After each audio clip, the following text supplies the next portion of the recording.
各位粉絲、各位家長，大家好！我哋呢個頻道咧係 Micky 幸福家庭，今日終於揾翻祖哥翻嚟啦！終於都蒲頭啦！冇錯，終於蒲頭啦！我哋過咗嚟澳門揾阿 Micky，我拍翻集啦咁。今日講咩？今日咧係講關於好似啱啱祖哥我哋傾緊偈嗰陣時咧就講啦，究竟自閉症嘅小朋友，萬一你真係有呢啲小朋友嘅時候，但係又好似之前我哋講話啊，半夜三更揾唔到 Micky 姐姐，又或者你又唔得閒，好似而家眼前嘅你哋可能喺不同嘅國家，咁揾唔到一個好嘅老師嘅時候，咁點算咧？係嘛？咁唔通真係好似嗰個家長講咁樣，唔通即係拱佢落樓咩？即係點搞咧？係咪啊？點搞咧？咁其實我哋會講一樣嘢啦，就係其實當我哋屋企如果真係遇到有特殊嘅小朋友，同埋仲有自閉症嘅小朋友，又或者係有融合生嘅小朋友，係好難搞嘅情況下，我哋第一，我哋先要調整下我哋自己先。譬如作為家長嘅我啦，作為家長嘅我哋，咁我哋要點樣做咧？作為家長，我哋屋企有一個咁樣嘅小朋友，我哋首先要擺自己嘅情緒擺第一位先。即係講緊你情緒好嘅時候，你可以同佢做任何嘅訓練。即係你可以唔放過去，因為好多老師都話你唔好放過去，一定要去跨越到呢一步，你先好放過去，先會進步噶嘛，係咪？咁但係我喺呢度都同大家講一樣啦。點解話情緒擺第一位？例如你今日翻工真係好攰，咁你捉佢翻到屋企咁點啊？翻到屋企再繼續捉佢去做物理治療，或者捉佢做運動，咁有冇意義咧？因為喺佢自閉症嘅小朋友喺你做訓練嘅過程當中係好需要呢個力量啊，同埋能量。咁如果冇嘅情況下，你只會引發乜嘢咧？好似而家社會上面有好多新聞啦，就係你會錯手，可能會發生咗碾死佢。咁其實你本身係唔想嘅，只不過喺嗰刻你真係覺得哇，好辛苦啊，好失望啊！究竟幾時你先會進步啊？點解會咁樣㗎？哇！呢條路要行幾耐係咪？所以我哋嘅情緒一定係擺第一位。咁第二樣嘢咧，就係首先你要知道啦，你嘅小朋友嘅弱點喺邊一度。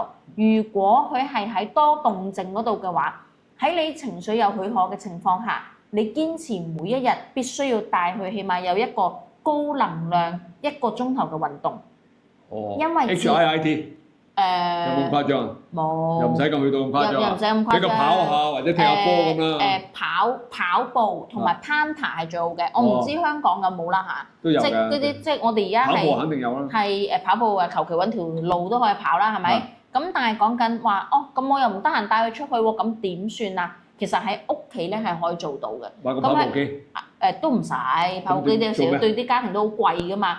咁譬如我哋喺屋企可以做啲乜嘢咧？喺屋企可以係多啲叫佢參與家務，例如你就點到，我哋簡單講一句，點到佢陀陀令。拖地。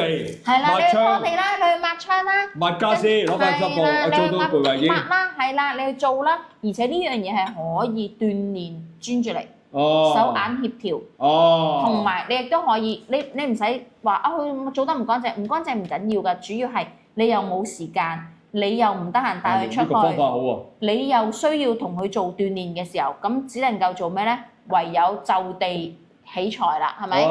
就地取材就係咩啊？做家務啦，執嘢啦，或者你叫佢執翻好櫃桶嘅嘢啦，又或者你不停叫佢，喂，你將呢樣嘢擺喺嗰張台，將嗰樣嘢又擺喺嗰張台。佢聽唔聽嘅咧？其實正常有一部分嘅大部分應該講90% 嘅小朋友都會聽嘅。佢多動症啫，唔係話呢度有問題啊嘛。因為無論係自閉症又好，點樣都好啦，佢係有基本嘅能力㗎嘛。冇錯。咁同埋佢哋其實佢哋聽指令嘅嗰個頻率係高㗎。因為我哋實踐過好多嘅家庭。其實好多嘅小朋友佢都係有能力去做家務㗎。即使係自閉症嚴重嘅小朋友，我哋有自閉症嚴重嘅小朋友咧，去到而家8、9歲，真係冇呢個經濟基礎嘅時候咧，佢就用呢一套咯。阿婆即係講緊長輩都可以令到個孫跟住姐姐呢一套可以去進步。咁我相信眼前嘅你哋都可以咯。咁阿婆點做咧？阿婆就叫佢開飯嘅時候，我唔開名啦嚇。邊個，你去佢攞碗啦，食飯啦，攞唔攞？有時佢哋會發脾唔攞嘅喎。咁你同我唔攞唔好食咯。咁都可以咁㗎？係啊，佢會 get 到呢個係人出世覓食係一個求生即係佢肚技能。餓就要食嘢㗎啦。係啦，咁唔可能佢有手拿㗎嘛，佢有翻學㗎嘛，佢知道有碗筷㗎嘛。佢唔係弱智嘅。係啦，佢可以佢其實呢度明嘅有佢嘅世界，係啦，只不過佢嚴重咧，佢係理解唔到你講嘅，佢只係理解到自己需求咁樣啫嘛。咁所以喺你啱啱好似做嗰講，又冇錢，又經濟能力有又冇時間問題，跟住又冇時間，又要翻工，但係又唔能夠揾到好嘅老師，然之後又冇政府嘅資源幫到你嘅情況底下，係然而你又好無助，咁就唔好再俾藉口俾自己啦。其實做家務都係一個第一，佢可以學習到生活自理啦；第二，佢可以知道因果關係。哦，因係咩？我要食飯，所以我要去攞碗。哦，因為我要有一個乾淨嘅環境，所以我要攞塊布去抹乾淨張台。我食完嘅嘢呢一嚿係垃圾，垃圾我都唔中意佢喺我眼前，我唔中意污糟，我就要將佢擺落垃圾桶。咁所以一般經我哋提過嘅小朋友咧，佢可以好似啱啱講嗰個小朋友咧，佢翻到去佢會幫埋妹妹啊，兩個妹妹啊一齊將佢啲鞋擺入鞋櫃。咦，幾好喎！係啊，跟住然之後咧，阿婆話：好啦，掉垃圾啦。佢就會攞起個垃圾，你唔好理佢攞到周圍即係跌都好啦，點樣都一次跌兩次跌10次就唔跌㗎啦，係咪？咁所以佢就可以知道哦，原來我沖涼係點樣，我刷牙洗面係點樣，即係由不能自理去到能夠自理，並且可以鍛鍊到。佢起碼你唔會個屋企好似真係一個哇，你真係當佢傻咗咁樣。咁但係咧，我喺呢度亦都講啦，好似啱啱你講咁樣，有啲家庭咧就會覺得哦係咁噶啦，怨天尤人啦，日日跟住然之後就最後亦都有悲觀嘅個案，就係點樣咧？最後呢個小朋友可能佢初期只不過係中度或者中到重之間嘅自閉症。如果我哋介入，家長願意去聽，願意去介入嘅話，其實係可以慢慢成長去進步嘅。咁雖然話唔可以好翻啫，但係起碼佢對自理啊、對生活嘅嘢係認知。咁但係當你唔認知嘅時候，佢起碼即係頭先講嘅一個進步嘅個案，而家講嘅係一個悲觀嘅個案。悲觀嘅個案最後真實嘅喎，發生係點樣咧？佢唔知哦，原來去廁所係要去即係去大係要去廁所去大嘅。咁佢就隨地㗎啦。唔係啩？係啊，跟住仲有女仔。跟住然之後咧，佢唔知道錢係咩嚟嘅，就見到錢就搣爛佢，當佢玩具咁咯。咁係咪即係其實話呢啲小朋友喺佢嘅成長過程裏邊，根本冇有嘅人，冇人係話俾佢聽，錢係攞嚟用嘅，冇人話俾佢聽，廁所係要咁嘅。只不過你可能佢去睇醫生嘅時候，就得嗰可能15分鐘嘅時間講俾佢聽。翻到屋企，佢啲家長唔識得教佢，亦都冇學你話齋咁俾咁多指令佢。同埋呢一個係真係好悲觀㗎，好悲觀嘅係咩咧？佢因為家長放棄咗啊，家長就直接認為自閉症就係傻嘅。我生咗個傻嘅出嚟，咁跟住就放棄佢啦。自閉症唔係傻嘅喎。係啊，佢係有能力㗎嘛。咁但係養下，由幾歲開始發現到你10幾歲嘅時候，自然就會變成咁啦。因為佢冇認知嘅介入啊嘛。冇去，即係冇呢啲嘅知識放入佢個腦袋度啊。咁佢咪永遠都係 BB 咯。BB 就係咁樣咯，見到乜嘢就搣，見到乜嘢就揦入擺入個嘴，佢永遠都係嬰兒期階段咯。喂，我想分享一樣嘢咧，你講開咧，因為我喺國內有個親戚咧，佢個小朋友細個係自閉症 ，BB 嗰陣時好奇怪喎，點樣咧？佢嗰陣時我記得都唔夠3歲，好細個1歲鬆啲，佢坐喺度咧唔喐喎。你俾嘢喎，通常小朋友你俾嘢佢玩啊、樣啊或者五顏六色啊生，佢會伸手，佢唔伸嗰種，就咁喎。我哋次次去親咧，有時我哋翻去國內，有時大家一齊食飯咧，都有親戚嘅。咁佢個小朋友就講好肥嘅，永遠你俾嘢喺佢前面養啊、食嘢啊、玩具啊，有聲佢都係唔。最後佢確診咗自閉症。後尾過咗，因為佢阿媽都好緊張佢嘅，咁就不停咁樣照。佢阿媽好好嘅，即係總之就係佢媽唔做嘢，就係照顧佢。咁啊，佢老豆亦都係好好嘅。為咗佢買樓啦，為咗佢買車啦，就係為咗佢送佢，因為要去嗰啲叫做特殊學校啊，喺國內㗎。咁而家有9歲、8歲定10歲，我唔記得啦。而家出嚟係90%幾係已經回復翻正常喎，即係冇多動靜。嗰陣時我哋見佢識得跑出去，砰就跑咗上去上面嗰度，砰喺呢度。個老豆點嗌佢都係嗌唔到㗎。不過而家去到自己嘅世界啦。係，而家去到9歲、10歲咧，我哋早輪我又翻去啦。咦，好正常喎，又識得嗌人啦，又乖啦，個老豆叫唔好周圍走，咁佢坐喺度喎，唔好亂咁食嘢，佢又唔食嘢。而家去到咁樣喎。證明佢有咗認知嘅介入啊，佢就知道哦，原來呢個場地係咁用嘅，原來喺外面係可以做咩，唔可以做乜嘢。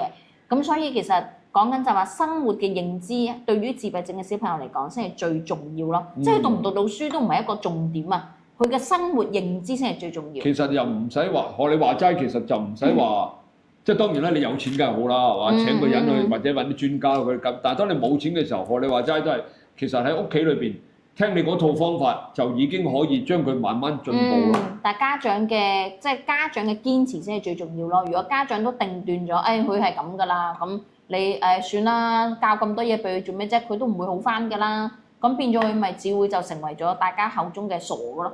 咁喺個過程裏邊，其實家長聽你咁講啦，其實佢個進展會唔會好快，或者係好慢嘅？3個月佢都唔識得做一樣嘢咁嘅咧，會唔會？唔會啊！你其實1個禮拜你都會見到效果。咁快啊？會絕對會。即係你教一個 BB，你教佢講嘢，佢都即係你教佢幾下，佢2-3日之後佢都會講到嗰個詞語出嚟啦，一樣啫嘛。其實佢係可以做到嘅。佢哋永遠都係喺嬰兒期嘅原因係因為我哋未有知識嘅介入。當有知識嘅介入之後，佢就會好似嬰兒咁樣慢慢就會成長㗎啦。咁其實都唔係一件可怕嘅事或者可悲嘅事，即係其實佢越早介入越早干預係越好咯。係咯，因為以你咁講，你咁多年經驗，亦都面對咁多個個案，其實你好似你講，即係我哋唔知啦，我哋完全唔認知。聽你咁講，你分享你呢個案，其實原來呢啲係可以有得搞嘅嘢嚟嘅，即係可以有得進步嘅嘢嚟喎。可以㗎。以前我哋成日都覺得冇得搞。只不過佢少咗一條筋啫嘛，不如人哋10條佢少咗一條。咁你爭在佢少嘅係認知嗰方面啦，定係發展嗰方面，定發育，定係少2條咧？可能佢係認知加發展都係遲緩嘅，咁佢咪會再慢一啲咯。咁但係慢唔代表佢冇啊嘛。我可能好似我有一個個案，我就堅持。就佢係冇，佢嗰個係我哋斷為係冇語言區啊，即係語言係慢嘅，嗰個遲緩度係去到可能人哋條線咁長嘅，可能佢得翻咁多嘅。唔識講嘢。佢初嘅時候就係可以，即係但係要記住咯，ASD 係一定係要持續去發展，持續去干預。譬如一開始嘅時候咧，佢可以講到單字，單字之後咧。咁家長就即係我哋有同家長講過嘅，咁家長就即係當然啦，未見嗰個真實嗰個倒退就唔會覺得係啦，咁都會覺得老師都要賺錢嘅，係咪叫我持續其實都係想賺錢啫，咁就停咗3個月，停咗3個月之後佢就倒退啦。哎呦！跟住再揾我嘅時候，我就咁啱嗰段時間唔得閒，咁就隔咗差唔多成大半年嘅時候，先至再翻嚟揾我哋。咁佢就倒退翻去0咯。即係前面做過嘅嘢全部冇晒咯，咁就後面就到而家為止咧，呢個家長咧都唔夠膽再停啦。咁但係就可以減短啲時間。咁但係而家嘅佢咧，亦都係再恢復翻啦。我哋而家係7歲啊，好似係7歲定8歲。去到咩階段嚟㗎？而家咧就我哋就堅持啦，一年一年係老師你同埋家長相唔相信佢可以講到嘢？咁我就逐個字係㗎，講嘢嘅時候佢會喊㗎，佢會乜嘢㗎？即係好辛苦啊嘛！佢又唔你想佢講個我字，你想佢講個媽字，你想佢講個爸字，你想佢講爹哋。咁但係講緊就話佢就好難講啊嘛，因為佢冇呢一樣嘢嘛，佢都唔知你係咁喺佢面前講嘢做乜鬼，係咪啊？咁但係慢慢當佢觸摸到嘅時候，佢而家可以即係好似啲我哋講緊聾啞人士學講嘢咁咯，可能會歪啲，但係其實我哋習慣佢嘅人，我哋就會聽得到嘅。例如佢會講香腸，跟住爸爸媽媽即係合埋嘅嘴巴咧，佢係可以講到嘅。咁同時間咧，佢會知道嗰個係車，跟住知道自己中意食乜嘢，跟住會講唔要。咁呢啲嘅嘴型其實就係話俾佢聽，你呢個嘴型係負責邊一啲嘅詞語。然第二樣嘢就係，當你唔想要一啲嘢嘅時候，你就要講唔要，就代表呢一樣嘢。咁我哋就唔會俾佢，就會 get 到咯。咁所以佢而家係重拾到可以有2個到3個嘅單詞自動去發揮出嚟咯。都好啊。係啊，自己可以表達到咯。我想問一樣嘢咧，嗱，譬如你話要啲家長第一個就個心態啊，係嘛？嗱，譬如當呢個家長可能佢未聽過你講啦，咁如果佢喺譬如翻到屋企，呢個小朋友，我哋頭先講嗰個個案，佢周屋屙屎屙尿，咁佢應該用咩態度咧？鬧佢啊，定係還是咪應該點樣？正常你係唔會有呢個事情發生噶嘛？如果有呢個事情發生係家長嘅問題啦，咁先搞到自己先啦。你話佢唔知道咩嘢喺邊度屙去廁所啊嘛？好似我咁樣，我接嗰個小朋友咁去到我屋企，咁我點樣咧？你就真係要犧牲你自己嘅瞓覺嘅時間咯。點樣啊？我係點樣咧？我就夜晚校鬧鐘咯，佢唔識得起身屙尿喺我張床屙啊嘛。咁我唔可能日日洗㗎，洗都洗唔切啦，床褥都要換啦，係咪啊？而且大個啦嚟嗰陣時，咁陣味都會重啦。係啊。咁我咪校鬧鐘咯，好似 BB 咁咯。幾耐？當翻都話落嬰兒期階段零啊嘛，乜知識都冇咪即係嬰兒期咯。2個鐘頭起身一次，拖佢起身去廁所，日日做咯，重複做咯。咁之後咧？1個禮拜之後就自己起身屙尿啦。即係其實都係一個培訓嘅方法嚟嘅。係啦，同埋仲有就係你唔可以話我好眼瞓啦，算啦，聽日先教你啦咁咯。堅持。要堅持，如果唔係你就要接受佢周圍屙咯。你係接受佢周圍屙，一係你堅持咯。喂，其實咁幾好㗎喎！嗱，睇下 Micky 呢個頻道咧，如果各位家長萬一你哋屋企有個類似咁嘅小朋友啦。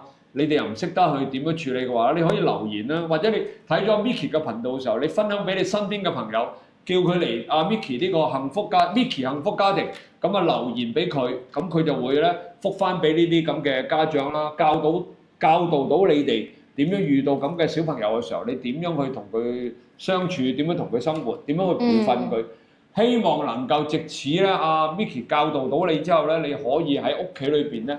去慢慢將你個小朋友改變成一個正常嘅，好嘛？係咪咁講？應該改變為正常嘅行為，提升佢個行為。我唔識講啊，就唔能夠由特殊變成正常嘅融合啦。我哋如果可以拉到佢去融合係好好嘅。唔係喎，我個親戚佢個小朋友而家真係好翻，你嗰個係屬於融合咯。可能係融合。因為佢始終個底層係有呢一樣嘢㗎嘛。有佢有自閉症。佢有呢一樣嘢，佢唔會變翻正常嘅人㗎嘛。譬如佢好似。佢即係我哋係近乎於正常，就唔可以話佢完全係正常，因為有啲位佢可能都係會固執嘅。咁可能佢老豆老母就冇講啦。不過我見翻佢啦，我見過幾次啦，我翻返去。佢要有引發點咯，你冇引發點，佢唔會出現㗎嗰個位。係啦，可能係咯，因為我見佢佢老豆同佢講嘢，佢又好聽話喎，叫佢嗱呢啲零食，佢攞咗2粒，唔好食啦，食得多咳啊，佢就唔攞咯。佢平時跑，佢老豆，喂坐喺度，阿叔叔喺度啊，唔好亂咁咗人哋屋企，佢又坐喺度。即係可以做到呢點，我都覺得好犀利㗎啦，已經，係嘛？咁證明付出咗好多嘅時間。佢乜都唔做，就係照顧佢。係咯。乜都唔做。同埋有嘢教佢咯，肯定係家長嘅介入都好緊要㗎嘛。咁好緊張佢嘅，由朝到黑都睇住佢嘅。基本上嗰陣時，我見到佢細路仔小朋友嘅時候喺個街走啦，佢一路追住佢嘅，好正㗎，佢照顧得。咁呢啲係即係我明白嘅，唔係每一個家長。你付出幾多就會有幾多嘅回報咯。唔係每一個家長都能夠好似我嗰個親戚咁，佢真係可以24小時照顧佢嘅。咁啊總結下咯，咁就好似你啱啱講話齋，咁如果所有嘅條件都唔合理，喺你嘅個案裡面都唔合理嘅話，咁就喺屋企教啦。即係運用屋企啦。我覺得最好咧就係你留言問一問阿 Micky，你嘅情形係咁嘅時候應該點處理？咁阿 Micky 咧就會話翻俾你聽點樣去處理，咁係最好㗎，因為唔使錢啊嘛。唔使錢亦都能夠有到真正佢個真實個案，因為佢都好多年去照顧呢啲咁嘅小朋友嘅，咁啊明白嘅。各位家長遇到咁嘅小朋友嘅時候咧，都比較辛苦，又要翻工，又有剩啊，又跟住翻去。係會有㗎，所以點解我話情緒擺第一位咯？健康嘅情緒，開心嘅時候，你去做先會最好嘅。如果唔係，你就會自己同自己。去自己碾死自己，係啊，自己碾死自己。要麼咧你就出現一啲唔好嘅嘢喺小朋友身上。好嗱，咁我呢集就幾好啊！嗱，全部阿 Micky 又講晒，將佢分享嘅個案俾大家啦。希望藉此咧，你哋睇咗啊 Micky 幸福家庭之後咧，能夠學到好多嘢咧，亦都希望咧能夠阿 Micky 呢個頻道咧能夠幫助到各位嘅家長啦。咁希望你哋咧。就算你唔係呢啲咁嘅家長，或者你身邊裏邊有啲親戚朋友遇到咁嘅情形嘅時候咧，你都可以分享俾佢哋，甚至乎咧叫佢哋喺我哋嘅 Micky 幸福家庭裏邊咧留言，咁啊 Micky 咧就會解答你嘅問題嘅。冇錯。好啦，呢度到呢度啦，咁我哋好多謝咧你哋睇呢個 YouTube 頻道 Micky 幸福家庭啊，記住點讚、收藏、轉發，撳個鐘仔。阿 Micky 有新視頻嘅時候，你會第一時間收到啦。喺呢度我哋到呢度咯，多謝粉絲先。多謝晒。拜拜。